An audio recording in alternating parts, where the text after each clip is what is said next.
বিজুলী আৰু বজ্ৰপাত। কথা জোনেশ্বৰ দেউৰী।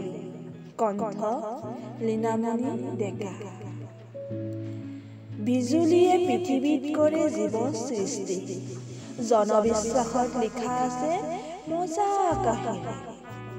ধুমুহাত উদিত হয় পোহৰৰ ৰেখ, ক্ষণিক পিছত শুনো বিকট চবে। বৈদ্যুতিক চাপ বায়ুমণ্ডলত বাঢ়ে, বিজুলীয়ে নিষ্কাশনতা কৰিব খোজে। তেজস্ক্ৰিয় কণা সূৰ্য মহাকাশৰ পৰা নামে, বায়ুমণ্ডলত প্ৰৱেশে আয়ন সৃষ্টি কৰে।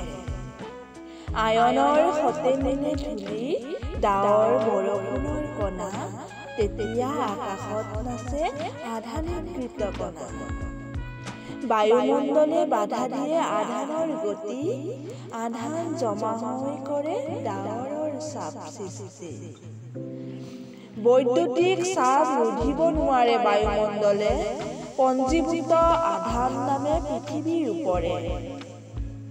গেছৰ পৰমাণু জ্বলে আধানৰ গতি, ধৰাৰ বুকুলৈ নামিলে বিজুলী হয় পতি।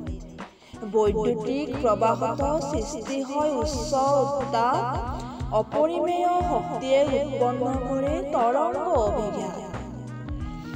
তৰংগই প্ৰৱেশ কৰে প্ৰবাহৰ দিশে, মনত ৰখা ভাল ইয়াকে বজ্ৰপাত বোলে। বিজুলী প্ৰবাহৰ টি সলনি কৰিব পাৰে, ক'বলৈ ভাল ইয়াৰ লাইটিং ৰড বোলে। নেথাকিবা ৰৈ ধাতৱ বস্তু তলে, বিজুলী প্ৰবাহিত হয় ইয়াৰ মাজেৰে। ধন্যবাদ।